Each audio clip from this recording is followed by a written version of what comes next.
एक बहुत समय पहले की बात है। आनंद नगर नामक राज्य में राजा उदय सेन का एक खुशहाल राज्य हुआ करता था। राजा उदय सेन एक बहुत ही न्यायप्रिय और अच्छे स्वभाव के व्यक्ति थे। राजा उदय सेन की पत्नी रानी तारावती जो कि गर्भवती थी और वो अपने कक्ष में आराम कर रही थी। तभी राजा वहां पहुंच जाते हैं और कहते हैं, महारानी, आपको कोई परेशानी तो नहीं हो रही है? नहीं महाराज, मुझे किस बात की परेशानी होगी। मैं तो बहुत प्रसन्न हूँ क्योंकि बड़े भाग्य से हमारी संतान जो इस दुनिया में आने वाला है। तो ठीक है महारानी, आप अपने कक्ष में आराम कीजिए। आज हम अपने मंत्री के साथ कहीं जाने वाले थे तो हमें देर हो रही है। महारानी, अब हम चलते हैं। रुकिए महाराज, मुझे अच्छे से पता है कि आप कहाँ जाने के लिए इतने उतावले हो रहे हैं। महाराज, हमें बड़े भाग्य से एक संतान की उत्पत्ति होने वाली है, इसलिए मैं चाहती हूँ कि आप शिकार पर ना जाएं। महाराज, उन बेजुबान बच्चों का क्या कसूर जो अपने माताओं से दूर हो जाते हैं। वो जानवर है महारानी, उनमें इंसानों जैसी सोचने की भावनाएं नहीं होती और शिकार करने से राजा की शक्ति का अनुभव होता है। राजा उदय सेन रानी की बात को नजरअंदाज करके वहां से निकल जाते हैं। उसके बाद मंत्री राजा से कहता है, महाराज, मैंने आपको पूरे महल में ढूंढ लिया लेकिन आप कहीं नहीं मिले। महाराज, आप कहाँ थे? अरे मंत्री जी, हम महारानी के कक्ष में चले गए थे उनका हालचाल पूछने। मंत्री जी, सारी तैयारियां हो गई या नहीं? सारी तैयारियां कब से हो चुकी है महाराज, मैं आपकी ही प्रतीक्षा कर रहा था। तो मंत्री जी, चलो फिर, देर किस बात की। उसके बाद राजा और मंत्री शिकार के लिए निकल जाते हैं।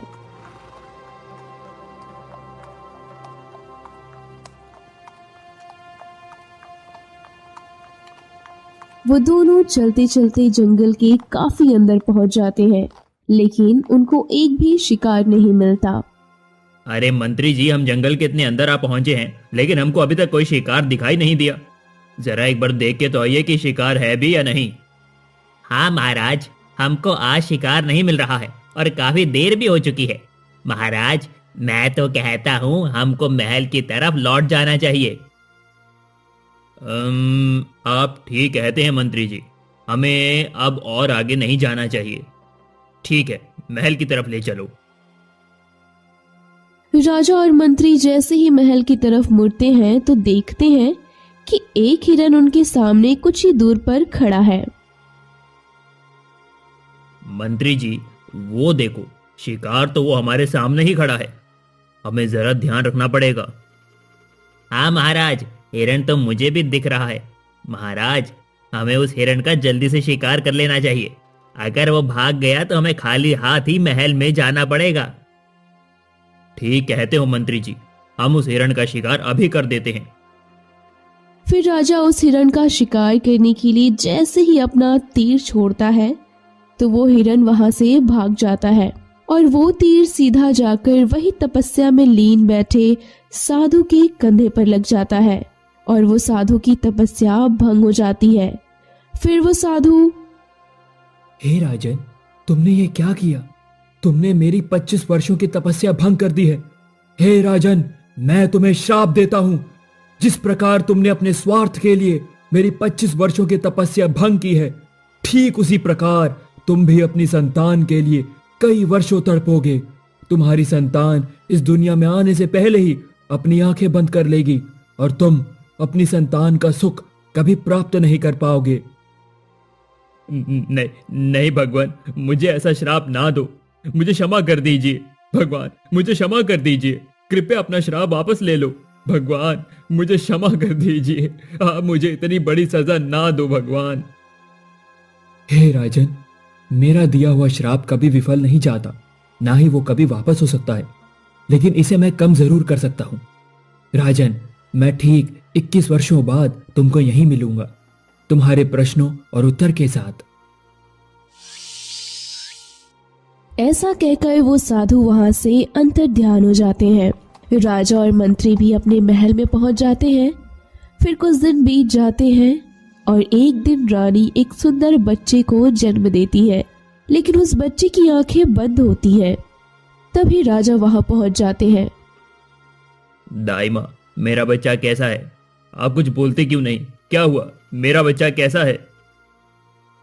महाराज, हमने महारानी को तो बचा लिया, लेकिन बच्चे को नहीं बचा सके। ये लो महाराज, तुम्हारा बच्चा।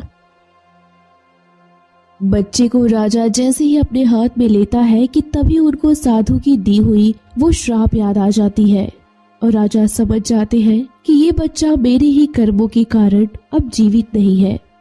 फिर राजा उस बच्चे को दाई माँ को दे देते हैं और कहते हैं, दाई माँ, इस बच्चे का अंतिम संस्कार इस प्रकार करो कि इसकी भनक भी किसी को ना मिले। ये हमारा आदेश है। ठीक है महाराज, मैं समझ गई। फिर उस बच्चे को लेकर दाई माँ रात होने के बाद एक सुनसान जंगल में पहुंच जाती है और अपने आप से बोलती है, अरे मैं इस बच्चे का अंतिम संस्कार कैसे करूंगी? नहीं नहीं, ये मुझसे नहीं होगा। मैं इस बच्चे को यहाँ पर छोड़ देती हूँ। इसको कोई ना कोई जंगली जानवर खा ही जाएगा और किसी को पता भी नहीं चलेगा। फिर उस बच्चे को दाई माँ वही एक पेड़ के नीचे छोड़कर चली जाती है। फिर वहां अचानक से वही साधु प्रकट हो जाता है और उस बच्चे के गले में एक दिव्य लॉकेट को पहना देता है। उस लॉकेट को पहनाते ही वो बच्चा अचानक से अपनी आंखें खोल देता है और वो साधु वहां से अंतर्ध्यान हो जाते हैं और ऐसे ही 21 वर्ष बीत जाते हैं। कंचनपुर नामक गांव में एक अनाथ लड़का दिव्यांश रहता था।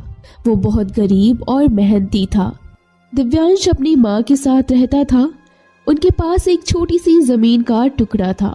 उसी पर दिव्यांश और उसकी माँ गुजर बसर करते थे। फिर दिव्यांश रोज की तरह, माँ, मैं खेत में जा रहा हूँ काम करने। ठीक है बेटा, लेकिन समय से तुम घर वापस आ जाना। माँ, मैं आ जाऊंगा। तुम मेरी इतनी चिंता क्यों करती हो? अरे माँ, इस बार अपने खेतों में अच्छा काम करूंगा तो मेरी फसल की पैदावार भी तो ज्यादा होगी और मैं उसको बेचकर ज्यादा मुनाफा भी कमा पाऊंगा। फिर दिव्यांश अपने घर से निकलकर खेत की तरफ जाने लगा।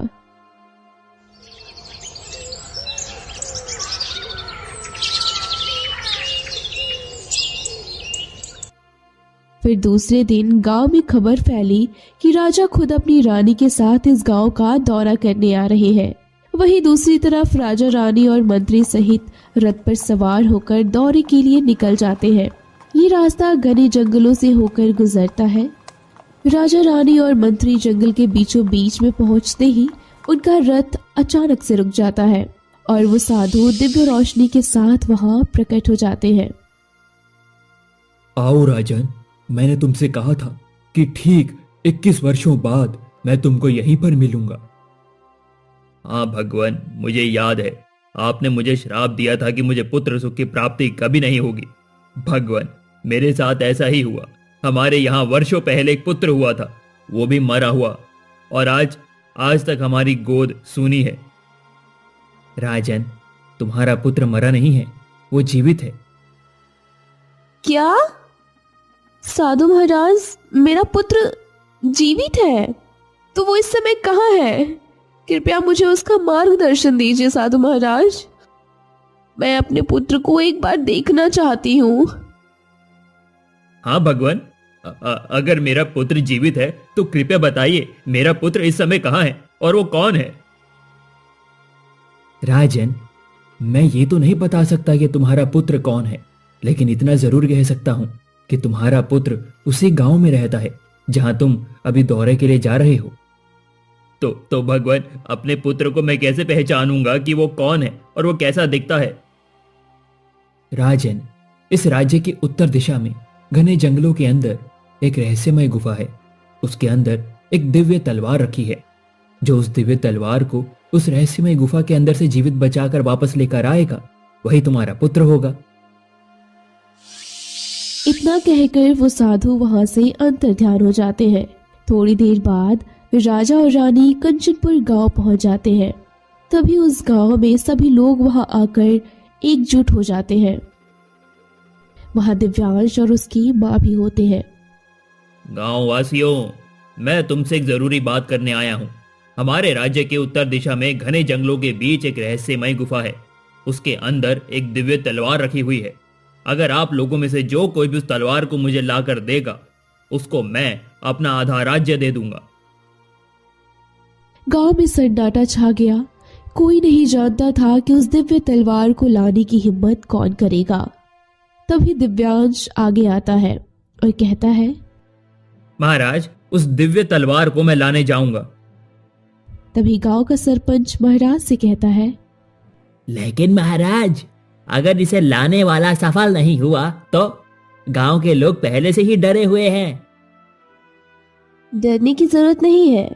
ये चुनौती उसी के लिए है जो निडर और बहादुर है, और अगर कोई सफल हुआ तो वो इस राज्य का आधा हिस्सा पाने का अधिकारी होगा।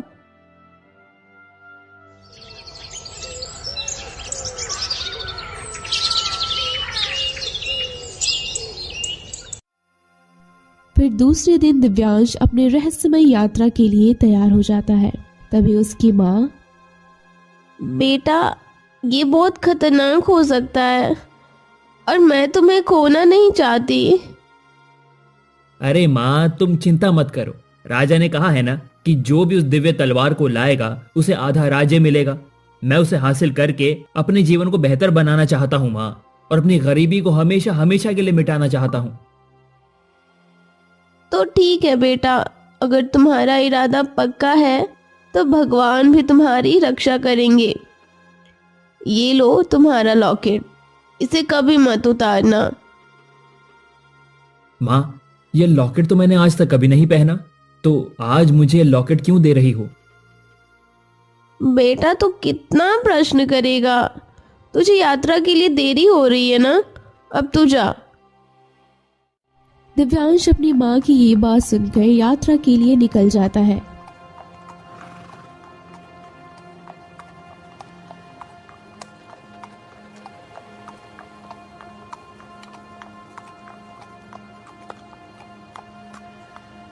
दिव्यांश चलते चलते कई जंगलों और कई नदियों पहाड़ को पार कर लेता है, लेकिन जैसे तैसे करके उसने एक रहस्यमय गुफा तक पहुंच गया।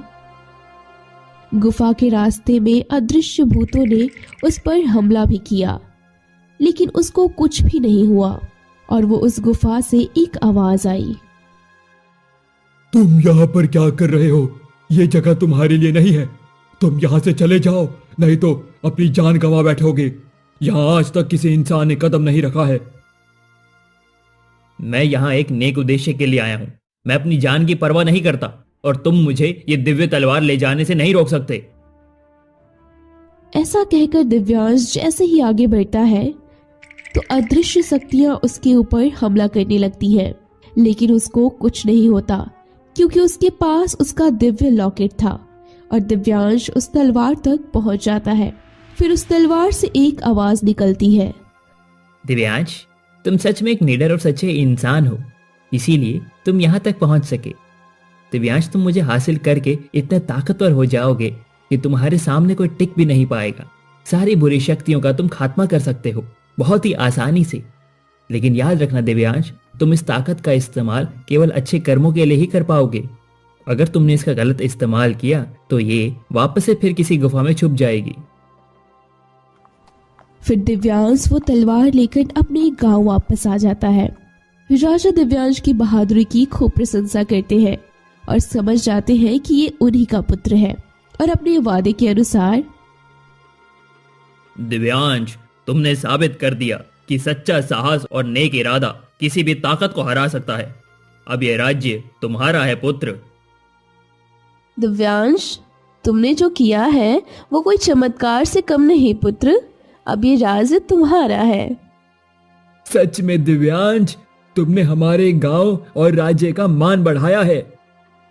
यह राज्य मेरा नहीं, हम सबका है, और मैं इस दिव्य तलवार से मिली ताकत का इस्तेमाल केवल दूसरों की भलाई के लिए ही करूंगा।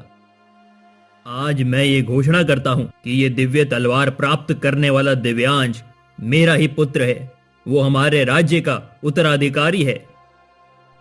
राजा की ये बात सुनकर दिव्यांश चौंक जाता है और कहता है, ये आप क्या कह रहे हैं महाराज? मैं आपका पुत्र कैसे हो सकता हूं?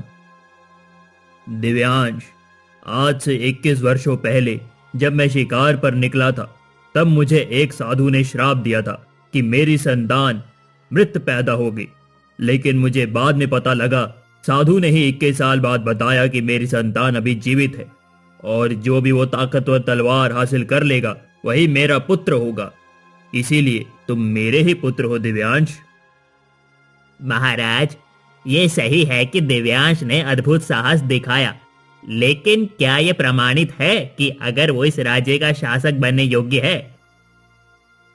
मंत्री जी, मैं जानता हूं कि आपके मन में प्रश्न है, लेकिन मैं वादा करता हूं, मैं केवल सत्य, न्याय और अपनी प्रजा की भलाई के लिए जिम्मेदारी निभाऊंगा। मेरी शक्ति का उपयोग केवल दूसरों की मदद के लिए ही होगा। और इस तरह दिव्यांश ने न केवल अपनी तकदीर बदली, बल्कि अपना खोया हुआ राजकुल को भी हासिल कर लिया। तो इस कहानी से हमें ये सीख मिलती है कि सच्चा साहस और नेक इरादा हर बाधा को पार कर सकता है।